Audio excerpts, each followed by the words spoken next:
RSS इस देश में हमारे लोगों का जो हक हिस्सा है उसको खत्म करना चाहता है, रिजर्वेशन को खत्म करना चाहता है। जिनको चेहरा दिखा रहे हैं, जिनको मिनिस्टर बना रहे हैं, उनकी पावर क्या है? प्रधानमंत्री को तो पावर है नहीं कि ओबीसी के लिए कुछ करे, तो बाकी मंत्रियों की क्या है? आरएसएस के ब्राह्मण सारी चीजों को नियंत्रित करने का काम कर रहे हैं। एक मुख है, एक मुखौटा है। मोदी जी देश के प्रधानमंत्री हैं, ये लोगों को देखने में लगता है, लेकिन पीछे से आरएसएस के ब्राह्मण सारी चीजों को नियंत्रित करने का काम कर रहे हैं। पंचायत चुनाव में बीजेपी ने मुंह की खाया, इसके बाद 27 मिनिस्टर बनाए ताकि वो जो मुंह की खाया वो 2022 में मुंह के बल ना गिरना पड़े। मुसलमान और ओबीसी भाई भाई हैं, ये भाई भाई होने का एहसास नहीं है, यही एहसास तो दिला रहे हैं। कश्मीर से कन्याकुमारी तक सबका डीएनए है।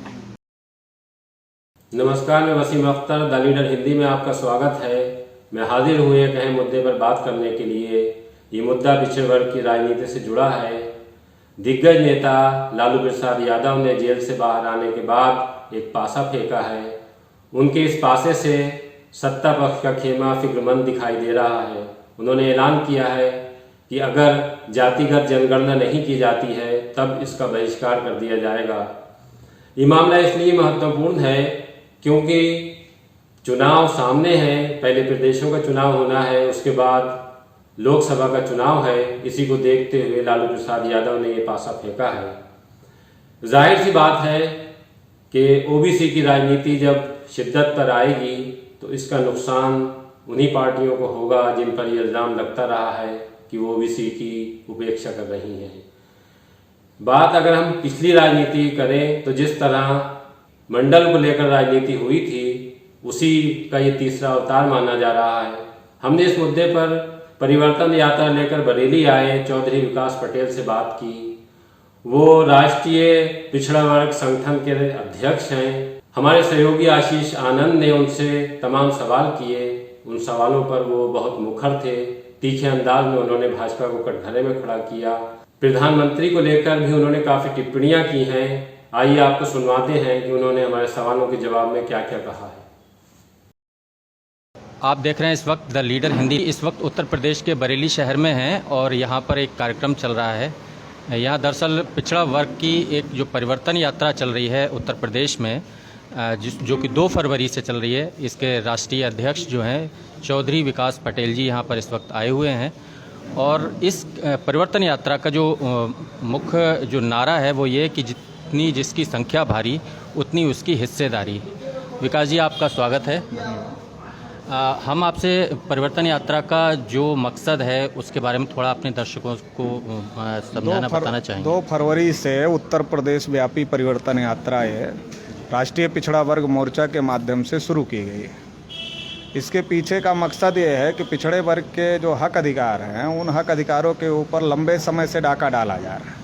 जैसे देश में पिछड़े वर्ग की आबादी 1931 की जनगणना के अनुसार 52% है, 52%। लेकिन आज़ाद भारत में इसके कोई आंकड़े कलेक्ट नहीं किए गए और ओबीसी को अभी तक केवल 27% रिजर्वेशन नौकरियों में मिल रहा है। तो जो 27% मिल रहा है उसको बढ़ाया जाए और ओबीसी की जनगणना करके जितनी ओबीसी की संख्या है, हो सकता है आज की तारीख में वो संख्या 60 से 65% हो, तो उतना % रिजर्वेशन ओबीसी के लोगों को भी मिलना चाहिए।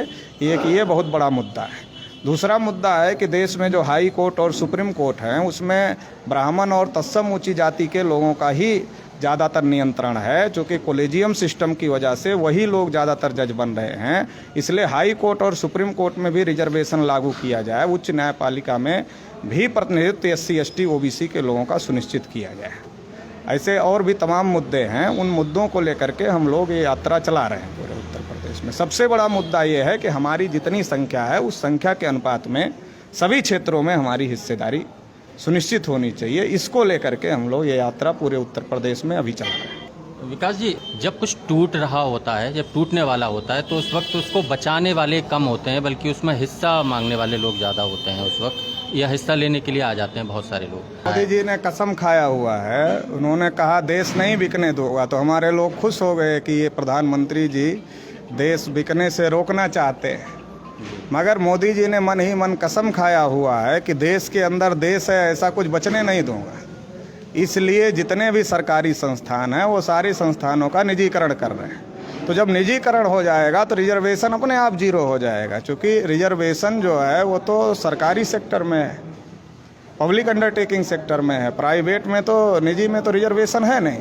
तो वो रिजर्वेशन को ख़त्म करने, जैसे जैसे समाज जागृत हो रहा है तो उनको लग रहा है कि आज नहीं कल तो इनको देना पड़ेगा, क्योंकि अभी तक ये जागृत नहीं थे, तो ये जागृत हो रहे हैं। तो ये एक नया हथकंडा है निजीकरण, जिसके माध्यम से हमारे प्रतिनिधित्व को रोका जाए।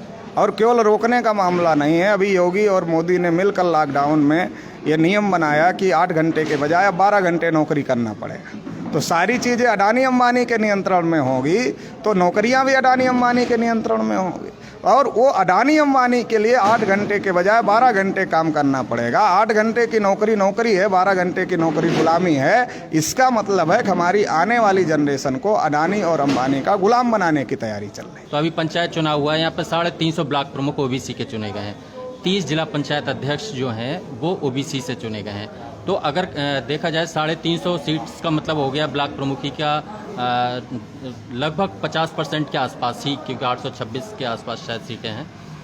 तो इतने 40-45% तो उनका प्रतिनिधित्व पॉलिटिकली हो ही गया। सवाल पॉलिटिकली प्रतिनिधित्व का नहीं है, ये मजबूरी है शासक वर्ग की, जिनकी आबादी देश में 3.5% है। उनको अगर हमारे लोगों का वोट लेना है तो हमारे लोगों का समर्थन लेने के लिए हमारे लोगों का चेहरा दिखाना उनकी मजबूरी है। लेकिन जिनको चेहरा दिखा रहे हैं, जिनको मिनिस्टर बना रहे हैं, उनकी पावर क्या है? प्रधानमंत्री को तो पावर है नहीं कि ओबीसी के लिए कुछ करे, तो बाकी मंत्रियों की क्या है? जितने भी मंत्री बने हुए हैं उनकी हाथों से ही अगर ओबीसी के लोगों का सत्यानाश करवाया जा रहा है, तो क्या ये माना जाए कि वो जानबूझ के सत्यानाश कर रहे हैं? वो जानबूझ के सत्यानाश नहीं कर रहे हैं, बल्कि उनको ब्लैकमेल करके सत्यानाश करवाया जा रहा है, क्योंकि उनको इस तरीके से फांसा गया है कि वो फिर उसके बाहर नहीं निकल सकते। तो वो नहीं निकल सकते तो उनका उपयोग करके हमारे लोगों का सत्यानाश करवाया जा रहा है। लेकिन अगर मद्रास हाई कोर्ट के आदेश के बावजूद भी ओबीसी की गिनती नहीं हुई, 314 ओबीसी के बच्चों को क्रीमी लेयर के नाम पर नियुक्ति रोकी गई, ओबीसी के बच्चों की स्कॉलरशिप बंद की गई, ओबीसी को बजट में जो हिस्सा मिलना चाहिए वो नहीं मिल रहा है। तो मोदी जी ना देश के प्रधानमंत्री जो अपने को पिछड़ा कहते हैं, लेकिन मोदी जी देश के प्रधानमंत्री हैं, ये लोगों को देखने में लगता है, लेकिन पीछे से आरएसएस के ब्राह्मण सारी चीज़ों को नियंत्रित करने का काम कर रहे हैं। ये बात पिछड़े वर्ग के लोगों को समझने की ज़रूरत है कि पिछड़े वर्ग के नेताओं को मुखौटा बनाया गया। एक मुख है, एक मुखौटा है, तो मुखौटा देख के हमारे लोग वोट दे रहे हैं। ये जो बात आप करें कि आरएसएस ऐसा कर रही है, आरएसएस के माध्यम से ऐसा हो रहा है, ये आप कैसे सुनिश्चित हैं इस बात को लेकर? कोई भी मूर्ख आदमी अपने पैर पे कुल्हाड़ी नहीं मार सकता। तो फिर आरएसएस के लोग जिनकी जो तय कर रहे हैं मिनिस्टर कौन बनेगा, जो तय कर रहे हैं प्रधानमंत्री कौन बनेगा, ये आरएसएस के लोग ना तय कर रहे हैं। मोदी को पहले प्रधानमंत्री किसने? आरएसएस क्या चाहती है? आरएसएस के लोगों ने मोदी को पहले प्रधानमंत्री घोषित किया, जनता ने तो बाद में चुना। वो भी ईवीएम में घोटाले का एक जो मामला है वो ऊपर का मामला है। तो आरएसएस के लोग ही तय कर रहे हैं कि प्रधानमंत्री कौन बनेगा, मिनिस्टर कौन बनेगा और वो करेगा क्या। नृपेंद्र मिश्रा को मोदी जी का सचिव बनाया गया था, अगर आपको याद होगा तो। योग्यता उनकी ना होने के बावजूद भी नियम में संशोधन करके बनाया गया था, ये भी शायद आपको याद होगा। उस समय मीडिया में बहुत चर्चा। तो ये क्यों बनाया जाता है? ये इसलिए बनाया जाता है कि उनके ऊपर इधर उधर ना जाने पाए, कंट्रोल करके रखा जाए। तो इसके लिए बनाया जाता है। आरएसएस इस देश में ब्राह्मणों का राज स्थापित करना चाहता है, इसके लिए आरएसएस काम कर रहा है। ब्राह्मणों का वर्चस्व स्थापित करना चाहता है। आरएसएस मूलतः ब्राह्मणों का संगठन है। तो ये आरएसएस को लेकर जो आपका कहना है, आरएसएस इस देश में हमारे लोगों का जो हक हिस्सा है उसको ख़त्म करना चाहता है, रिजर्वेशन को ख़त्म करना चाहता है। क्या इस बात को लेकर क्या आप, जैसे जो परिवर्तन यात्रा आप भी चला रहे हैं, ये तो चलिए एक कार्यक्रम है आपका, लेकिन ये बात जो है ये नई नहीं है बिल्कुल, ये मेरे ख्याल से काफ़ी पुरानी बात है और इस बात को स्थापित किया कई सारे लोगों ने अलग अलग समय पे। तो इसका असर अब तक क्या दिखाई दिया? जैसे हम ओबीसी पर क्या इसका मतलब क्या वो जागृत हो रहे हैं ओबीसी पर हमारी यात्रा से? आपकी यात्रा से नहीं, ओवरऑल जो चीज़ है, हाँ, OBC क्योंकि के जो लोग जो फैक्ट्स आ रहे हैं उसमें तो वो मैक्सिमम लोग जो है बीजेपी के सपोर्ट में अभी दिखाई दे रहे हैं। भाई इतने सारे ब्लॉक प्रमुख, अगर बीजेपी के सपोर्ट में ओबीसी के लोग होते तो पंचायत चुनाव में बीजेपी को मुंह की नहीं खानी पड़ती। पंचायत चुनाव में बीजेपी ने मुंह की खाया, इसके बाद 27 मिनिस्टर बनाए ताकि वो जो मुंह की खाया वो 2022 में मुंह के बल ना गिरना पड़े। एक बात। दूसरी बात, जो आप जिला पंचायत अध्यक्ष और ब्लॉक प्रमुख की बात कर रहे हैं, वो तो सरकार जिसकी होती उसका न बनता है। तो सरकार बीजेपी की है, वो जिसको चाह रहे हैं उसको बना रहे हैं। अच्छा। वो बैकवर्डों को इसलिए बनाया ताकि इसका चुनाव 22 में हो, इनका चेहरा दिखा कर कि हमने तुम्हारे ब्लॉक प्रमुख बनाए, हमने तुम्हारे जिला पंचायत अध्यक्ष बनाए, ये चेहरा दिखा करके बैकवर्डों का वोट लिया जाए, इसलिए ना बैकवर्डों को बना रहे हैं। तो सरकार, आपने देखा होगा, नॉमिनेशन तक नहीं करने दिया गया लोगों को। आप लोग ही तो कवर कर रहे हैं ना, मीडिया वाले ही तो कवर कर रहे हैं। नॉमिनेशन तक नहीं होने दिया गया और महिला का अपमान किया, महिला के जो है कपड़े तक निकल गए। इतना ज़्यादा अभद्रता हुआ तो ये क्यों हुआ? अगर ईमानदारी से लोग बीजेपी का ब्लॉक प्रमुख और जिला पंचायत अध्यक्ष बनाने के लिए तैयार थे, फिर तो ये सारा चीज़ें करने की ज़रूरत नहीं थी। इसका मतलब लोग बनाने के लिए नहीं तैयार थे, ज़बरदस्ती प्रशासन का दुरुपयोग करके ये सारी चीज़ें की गई। यही बात तकरीबन जो है अखिलेश यादव समाजवादी पार्टी के भी बोल रहे हैं। अखिलेश यादव बहुत सारी बातें बोल रहे हैं, परशुराम की मूर्ति लगाने की भी बात बोल रहे हैं। तो हम अखिलेश यादव की बात नहीं कर रहे हैं, हम अपनी बात कर रहे हैं। और अखिलेश यादव हों या मायावती हों, हम तो पिछड़े वर्ग के। हमारा ये कहना है कि ओबीसी की गिनती होनी चाहिए। अखिलेश यादव जी मुख्यमंत्री थे, फिर भी उन्होंने किया नहीं। कम से कम अपने राज्य में कर लेते, नहीं किया। नीतीश जी बिहार में मुख्यमंत्री हैं, उन्होंने नहीं किया। अभी वो कहना शुरू किए हैं जैसे जैसे ओबीसी में जागृति बढ़ रही है कि नहीं होगा तो हम करेंगे। ऐसे ही तमाम मुद्दे हैं, जैसे शेड्यूल कास्ट को रिजर्वेशन प्रमोशन था, तो ओबीसी को भी रिजर्वेशन इन प्रमोशन मिल सकता था। अखिलेश जी मुख्यमंत्री थे तो उनको देना चाहिए था, मगर उन्होंने दिया नहीं। आज भी अभी तक कोई बात नहीं कर रहे हैं। तो कम से कम अगर ओबीसी के नेता हैं अखिलेश जी, तो मैं अखिलेश जी को भी ये कह रहा हूँ, नीतिगत बात तो करो। जो ओबीसी के हक अधिकार के मुद्दे हैं उसकी नीतिगत बात तो करो। आप केवल परशुराम की मूर्ति लगाते रहोगे, ब्राह्मण सम्मेलन करते रहोगे और ओबीसी के लोग कुछ नहीं है उनकी। अच्छा, कोई ये जो ओबीसी का मुस्लिमों से जो कन्फ्लिक्ट दिखाई देता है शहर से लेकर देहात तक, इसकी वजह क्या है? मुसलमानों से जानबूझ करके ब्राह्मणों के द्वारा ये पैदा किया गया है। मुसलमान भी ओबीसी में है, लगभग 85 से 90% जो मुसलमान हैं वो तो खुद ही ओबीसी में आते हैं। तो मुसलमान कैसे बने? भारत में जो मुसलमान हैं वो अरब और ईरान से आए हुए लोग नहीं हैं। जो मुग़ल आए थे वो विदेशी थे, जो मुसलमान हैं वो विदेशी नहीं हैं। मुग़ल विदेशी थे तो जो मुग़ल विदेशी थे वो तो मर गए, खप गए, जो बचे थे पाकिस्तान चले गए। अभी मुग़ल हैं नहीं। जो भारत में मुसलमान हैं वो कन्वर्टेड माइनॉरिटी हैं, और जो कन्वर्टेड माइनॉरिटी है वो यहीं से हमारे ही लोगों से कन्वर्टेड माइनॉरिटी हैं। तो वो कन्वर्ट क्यों हुए? ब्राह्मणों के जुल्म, अन्याय, अत्याचार की वजह से कन्वर्ट हुए। केवल मुसलमान ही नहीं बने, पूरा पंजाब सिख है। सिख कोई विदेश से थोड़ा ही आए। उन्होंने ब्राह्मणों के धर्म को लात मारा कि तुम्हारा ब्राह्मणों का धर्म, तुम ब्राह्मण अपने पास रखो। तुम कहते हो कि तुम ऊंचे हो, हम नीचे हैं, हमें नहीं बर्दाश्त है, हम अपना धर्म खुद बनाएंगे। यहीं बुद्धिज्म डेवलप हुआ, यहीं जैनिज्म डेवलप हुआ, यहीं लिंगायत धर्म डेवलप हुआ, यहीं और भी बहुत सारे, कोई कबीर पंथी है, कोई रविदास पंथी है। तो ये जो सारा ब्राह्मणों का उत्पीड़न और अन्याय अत्याचार है, इससे ही ऊबकर, इससे ही परेशान होकर के लोगों ने बड़े पैमाने पर देश में इस्लाम स्वीकार किया। क्यों? क्योंकि जब ब्राह्मण हमारा छुआ नहीं खा सकता, हमारा बनाया नहीं खा सकता, हमें मंदिर में नहीं जाने दे सकता। रामनाथ कोविंद जी तो राष्ट्रपति हैं ना, उनको रोक दिया। अखिलेश यादव जी मुख्यमंत्री थे, कमरा धुला योगी ने और गोमूत्र छिड़का, गंगा जल से शुद्ध किया, पता होगा आपको।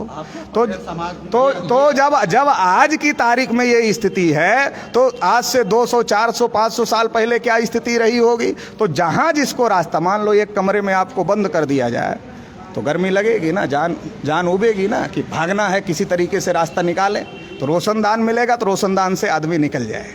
वैसे ही ब्राह्मणवादी धर्म की गुलामी में जो लोग फंसे हुए थे, जब उन्हें इस्लाम को मानने वाले लोग आए और उन्होंने कहा तुम भी इंसान हो यार, हम भी इंसान हैं, बैठो हमारी चटाई पर हमारे बराबर में, खाओ हमारे प्लेट में, चलो हमारे मस्जिद में हमारे साथ खड़े हो जाओ, नमाज पढ़ो, तो आदमी की भूख केवल पेट की भूख नहीं होती, आदमी की भूख मान सम्मान और स्वाभिमान की भी भूख होती है।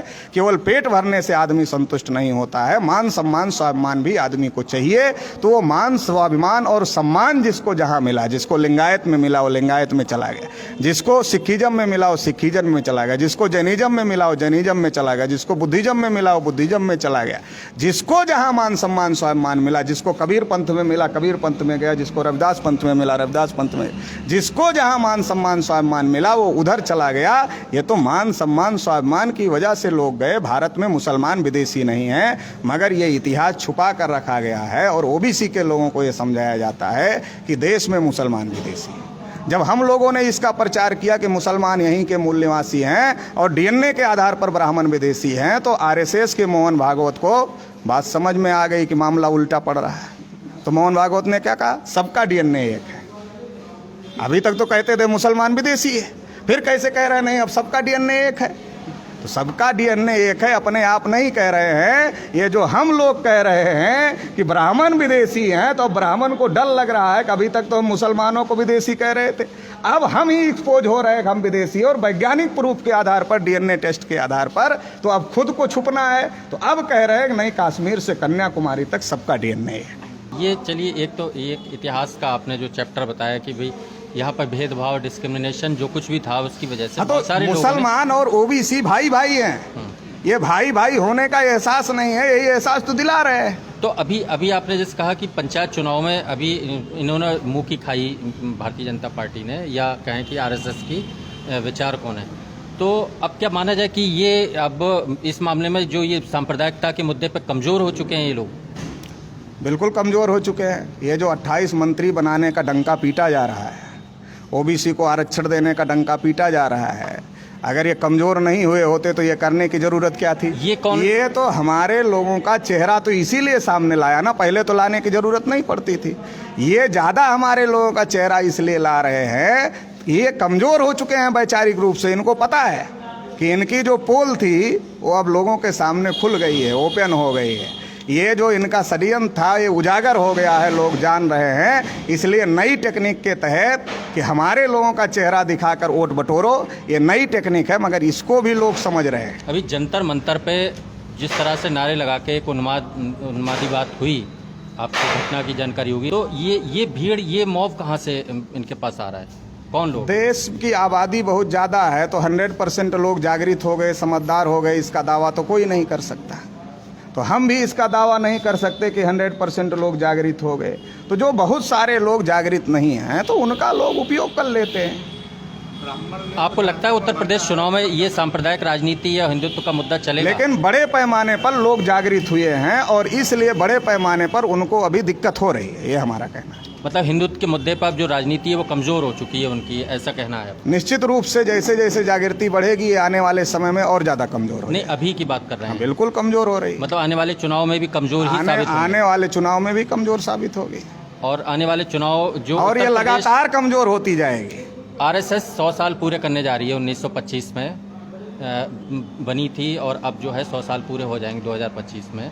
अभी बहुत कम वक्त बचा है, तो ऐसे में जो तैयारियां जिस सिलसिले से जो आगे लग रहा है केंद्र में या अलग अलग पूरे देश भर में जो सरकारें बनाने का जो काम है या उनका जो एजेंडा है, वो उस एजेंडे को 2025 में अपना पूरा कर पाएंगे या नहीं कर पाएंगे? हालांकि ये सवाल तो उनका इंटरनल है, हम आपसे एक अंदाजे की बात। आरएसएस का नेतृत्व ब्राह्मण कर रहे हैं, मगर आरएसएस को ताकत पिछड़े वर्ग के लोग दे रहे हैं। हम किस लिए यात्रा चला रहे हैं? पिछड़े वर्ग के लोगों को, जो पिछड़े वर्ग के लोग नासमझी की वजह से आरएसएस के ब्राह्मणों को ताकत दे रहे हैं, जिसकी वजह से आरएसएस के ब्राह्मण पिछड़े वर्ग के लोगों को, शेड्यूल कास्ट शेड्यूल ट्राइब के लोगों को इस देश में गुलाम बनाना चाहते, जो उनका एजेंडा है, और फिर से मनुस्मृति का विधान लागू करना चाहते हैं। तो उसको रोकने के लिए अगर पिछड़े वर्ग के लोग बाहर आ रहे हैं तो कैसे वो अपना एजेंडा पूरा कर लेंगे? पिछड़े वर्ग सभाओं में कितने पिछड़े वर्ग के लोग जुट रहे हैं? बरेली में तो मुझे नहीं दिखाई दिए। हमारी सभाओं में लगातार पिछड़े वर्ग के लोग आ रहे हैं। कितने आ रहे हैं ये महत्वपूर्ण नहीं है, महत्वपूर्ण ये है कि जो आ रहे हैं वो समझ के आ रहे हैं और समझने के बाद कर क्या रहे हैं।